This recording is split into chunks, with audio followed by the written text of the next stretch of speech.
Biggest cultural shock when you move to India. Who criticized you more, Indians or non-Indians? Who?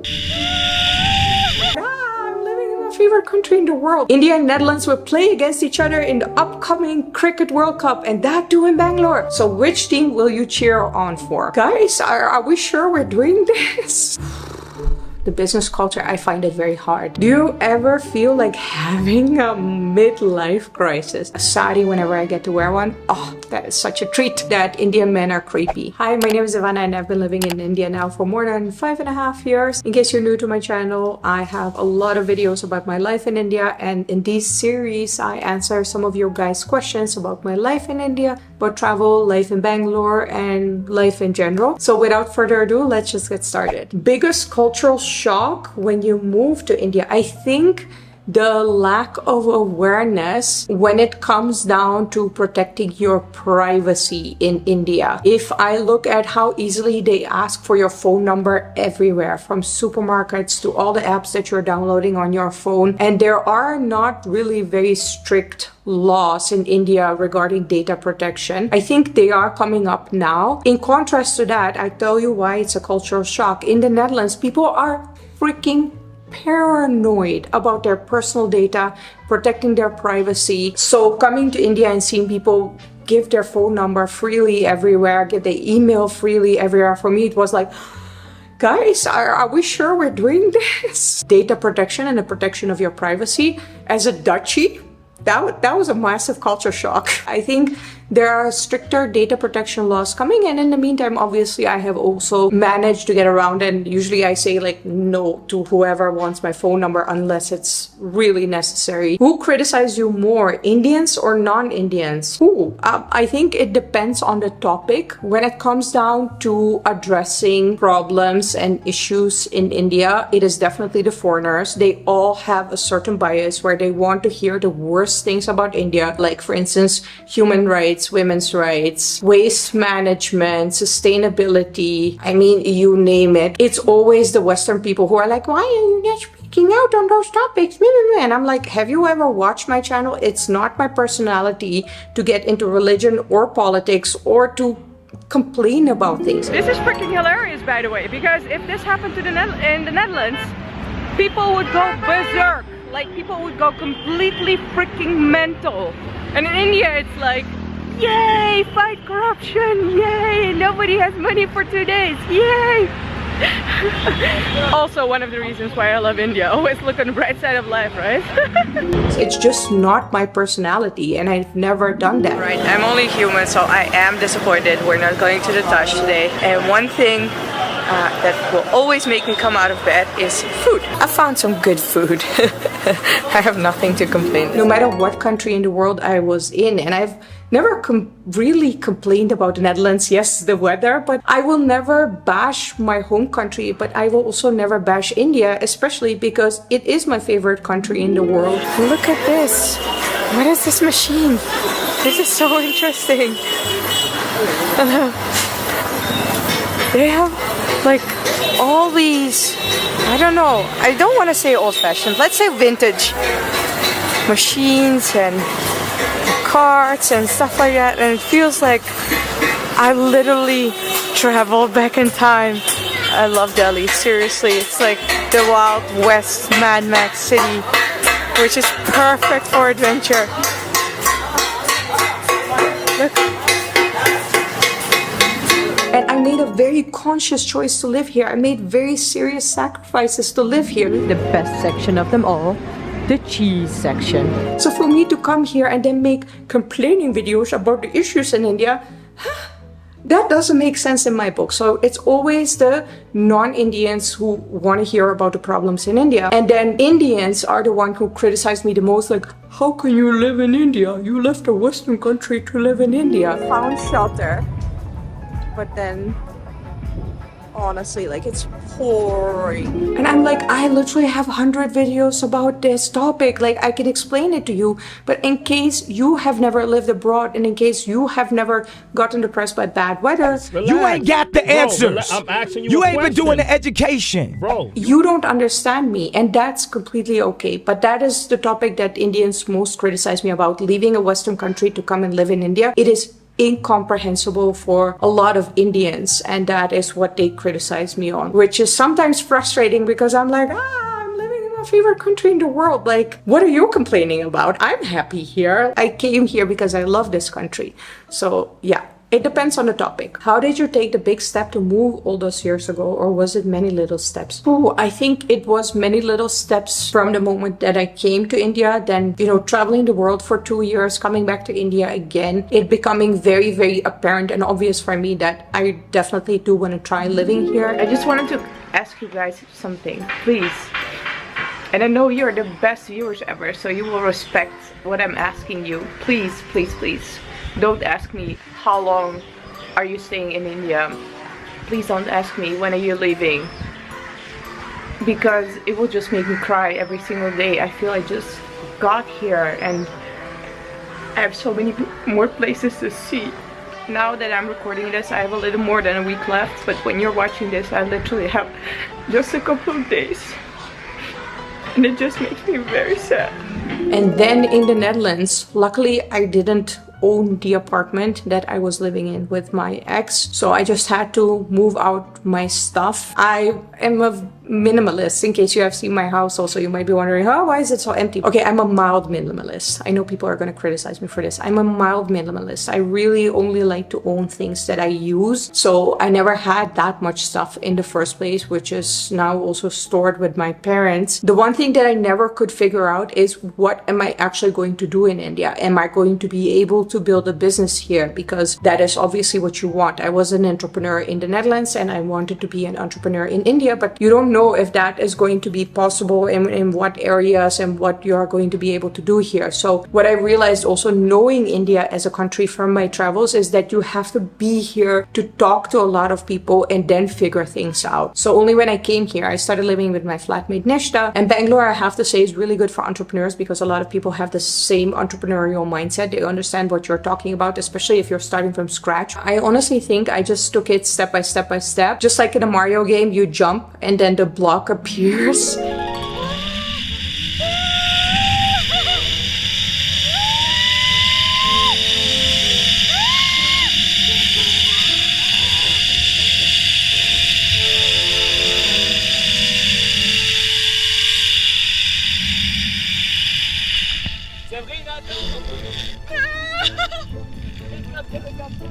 How do I go back? I don't know how to go back. What is happening? Where am I going? Oh my fucking god. Oh my god. Oh my god. Oh my god. I don't know what to do. Wat moet ik doen, Karin? Jezelf? Zo? FML. Hashtag FML. Hashtag FML.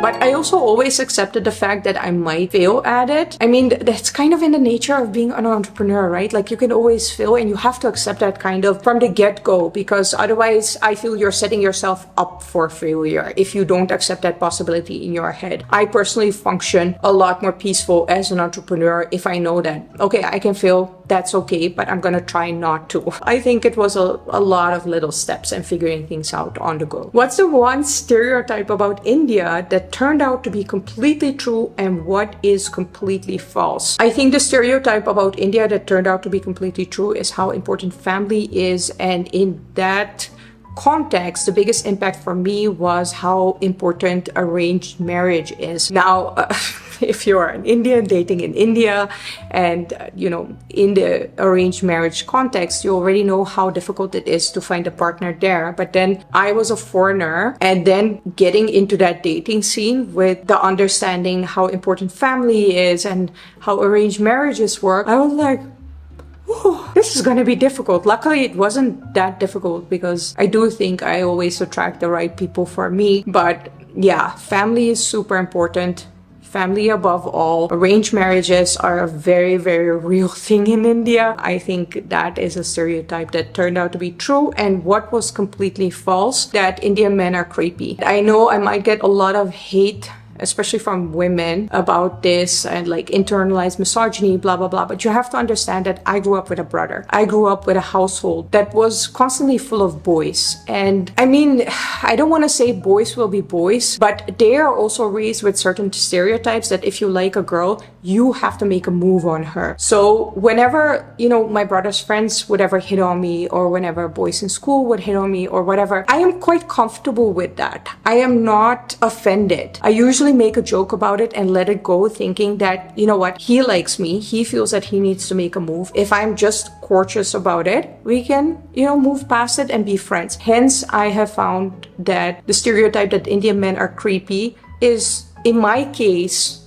really not true, because I've been able to make a lot of Indian male friends. I feel very comfortable around Indian males. Wow, this was hardcore out of my comfort zone. So eating real street food by myself for the first time.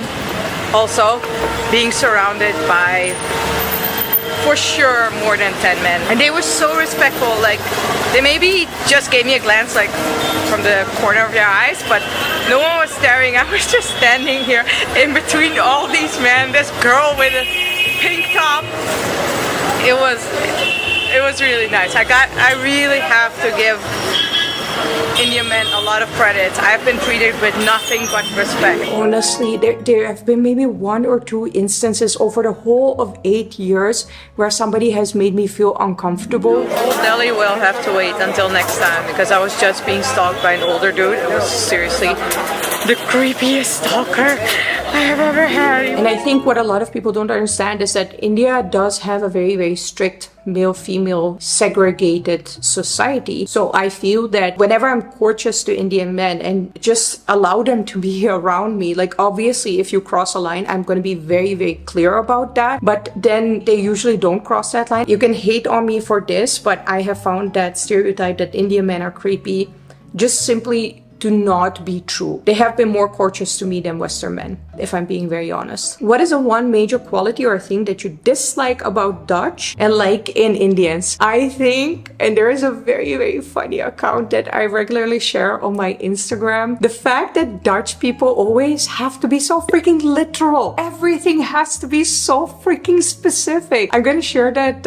Instagram account down in the comments below, and I'll give you an illustration of what I mean by this by a recent conversation that I had with a Dutch person in the comments. I said that Dutch weather is usually gray and cold, and for me very unpleasant. I got into a discussion with a Dutch person and I referenced that the average temperature is 10 degrees, which is freezing for me. Like, I get cold below 27 degrees, and this person was like, no, the average temperature is 11 degrees. And I'm like, how are we having a serious discussion about this? 10 or 11 degrees, it's freezing for me. This is very, very typically Dutch. In India, in contrast to that, people are way more held back by correcting you on things. Even if you say something wrong, they might let it go in the moment. It's much, much more about keeping the relationships happy and uncomplicated. So having those kind of minor discussions where sometimes you may exaggerate something, or sometimes you may get super excited about something and say something wrong, that literal thing, that just, it barely happens in India. Which visa you have for living in India? Recently, because I've been speaking out so much about me living in India instead of just traveling in India, I've been getting so many comments from foreigners who would also like to live in India. However, my friends, I am not a visa agency. Plus, the rules for visas vary across nationality, so it may be different for your countries than for the Netherlands. And then also it depends on your professional scale. So what kind of work can you do here? Because obviously obviously if you come here, you have to work. On top of that, obviously I'm not going to share any personal details on the internet because that is just dumb. What I said, Dutch data protection, we are very keen on our privacy in the Netherlands. What I can do is tell you to go to the Indian embassy in your country or go to the agency who handles the Indian visas in your country. So for instance, in the Netherlands, that is VSF, and they may be able to advise you in your exact specific situation. But I am not going to put my personal details out there because Dutch data protection, privacy. In which country we get good quality of life? Netherlands or India? I think it depends on your own preferences. I have a friend living in the Netherlands, Nishant. He literally discovered the Netherlands because of my videos, and he thinks the quality of his life is better in the Netherlands. He doesn't, well, he minds the Korean weather a little bit, but he likes the job opportunities better over there. He studied over there as well, whereas I am here in India and I think the weather is super, super important for the quality of my life. Seeing palm trees everywhere, waving around like it's nothing. Every single day I'm reminded that I'm living my dream. I think the opportunities for entrepreneurs are much, much more important. I think it just depends on what factors in life you find really important. A lot of people think air quality is super important, waste management, the kind of help that you can get in India versus in the Netherlands, having to do everything on your own. It just depends what kind of factors you find important in life, and that will obviously impact your individual perception of quality of life. How did you adapt it to Indian fashion so quickly and nicely? What type of Indian dress or dresses you prefer? Because honestly, you have an amazing fashion sense. This is such a massive compliment. Thank you. I think it took me years to get to this point, if I'm really honest, because the thing that I struggled the most in my first year in India is what to wear where. Because obviously India is a conservative country. The things that I would wear in hot weather in the Netherlands, I cannot necessarily wear that here, like shorts or something. The best person who helped me with this was my flatmate Nishta. She was such a sweetheart. She really, really taught me how to dress in Indian dresses, what goes, what doesn't go, what do you wear for certain occasions. Don't go out wearing a sari every day. That is a little bit too much. Just look at how Indian girls are dressing and then try to dress like that for certain occasions. Now, I was always into fashion, even back in the Netherlands, so I do always put in time and effort in how I look and how I dress. Hence, it is important to me, and hence I pay attention to the topic. So, but I think it has taken me years and years and years to come to a place where I am comfortable with what I'm wearing to wear, and also to distinguish what kind of clothes are appropriate wear. I don't think I would have worn this short dress in Kochi like maybe even 3 years ago, but now because I've been living here for so long and I know what Indian girls wear, especially in Fort Kochi, which is such a touristy place, I'm like, okay, no, it's fine over there. And then, you know, wearing such a fancy sari, like, oh, I would definitely not necessarily wear it to an event in Bangalore, but at Raffles Udaipur, it was perfectly applicable. My favorite Indian dress, obviously, is a sari. A sari just hits different. I love my lehengas, don't get me wrong. I really, really love them, but a sari, whenever I get to wear one, oh, that is such a treat. India and Netherlands will play against each other in the upcoming Cricket World Cup, and that too in Bangalore. So which team will you cheer on for? The last game that we played, the Netherlands got butchered. I, for the first time, enjoyed a cricket game. I'm going to go for the underdog over here because the Netherlands is new on the scene and they need way, way more supporters than the Indian cricket team. Right now, let's be real, it's not really competitive. India is like a freaking god at cricket, and then the Netherlands is just entering the scene. So yeah, I'm gonna cheer on for the Netherlands. So maybe in the future we have more competitive games. What is the most difficult thing or issue on settling down in India? I can tell you something that I'm still struggling with even after 5.5 years here, and it is the business culture. I mean, I joke around about it a lot. Now, moving over to India, it's the complete opposite. I would say ghosting is pretty much a business skill that you have to master in Indian culture. And I think that is the only way to deal with it, because obviously the culture is what it is, and obviously it's not going to change simply because I am used to a different business culture in the Netherlands. But I find the business culture in India quite difficult to deal with. I don't like to lose time in the Netherlands, so that's why I think negotiations are usually quite fast. In India, I would say negotiating is a national sport, and I am not good at it. If somebody makes a completely irrational cost quote, I won't even enter into a conversation with you. Not going to waste my time like that. And this is where usually my Indian business partners step in and take the negotiation further. It takes a really, really long time for somebody to build up a relationship with you, and then still you have to see if they're actually going to do business with you or not. 9 out of 10 times it turns out not to be. So there are a lot of people who expect you to work for free. The business culture, I find it very hard, and I'm still adjusting to it, and I'm still learning every single day. I guess it will make me a better business professional in the end if you are able to work across two cultures which are very, very different. Export and import opportunities between India and the Netherlands. If I were you, I would not get into anything food or textile related. What is really booming, from what I have understood, are big technologies. So certain parts in the EV space, so electric vehicle space, in the medical space, in the pharma industry, certain medical devices, in case you want to get into the production type of things. But I think in those focus economic development areas that the Netherlands and India have defined together. So agriculture, sustainability, EV industry, and waste management and water management. Water management is super, super important. If you can do anything in water management,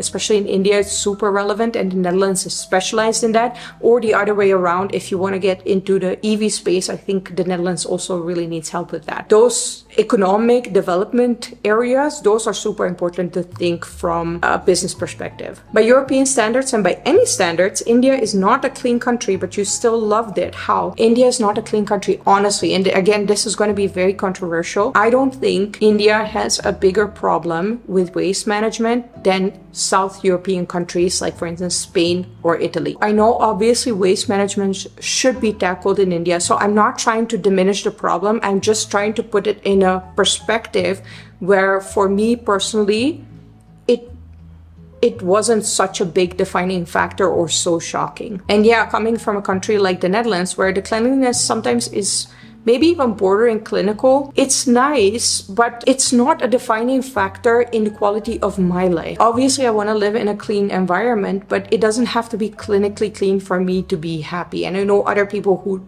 do have that and who maybe have like OCD with cleanliness and those kind of things. But I do acknowledge that there has to be a solution for India's waste management problem, purely because India is too beautiful of a country, and I think it's part of evolving as a country to just manage the waste. Any Dutch food cravings you have all the time? Definitely not the weather, but maybe bikes or windmills. I would say something as simple as walking every single day, because in India, walking is not very common. Sometimes it is actually seen as something for peasants, because if you are wealthier in India, you do not walk. Preferably you have your own car, but even if you don't have that, like, you get driven around. And I love walking. I really, really love walking. It's very therapeutic for me. Like when I had my burnout, walking is the one thing that I did every single day to make myself feel better. Luckily, I live in a society where I do have a massive garden and I can walk around, and obviously I have to walk my dog every single day for at least 30 minutes. If it's up to me, like, I would have no issues walking 2 hours from here to Bangalore city center, but the roads are just also not designed for walking at all. Every day I do crave a good walk, which is very typically Dutch. Like, Dutch people even go on holidays to just walk and hike all day, which is kind of unimaginable for Indians. Unless it's trekking, that Indians will do, but walking, just simply like wandelen as we Dutchies know it, that doesn't happen in India. Planning to do a trip to Scandinavian this September/October. Any suggestions? Ooh, I think September, October, it's kind of like late fall from what I have seen from the Scandinavians. I haven't traveled much to the Scandinavians because I don't like cold weather, but I love Norway. I've been to Norway twice, and it is just a beautiful, beautiful scenic country. I think now it's also becoming more popular with Indians. What's up? I have no words how scary this is. I don't know if I can do this, for real. No, this is the farthest I can get, for real. But it is damn fine view, isn't it?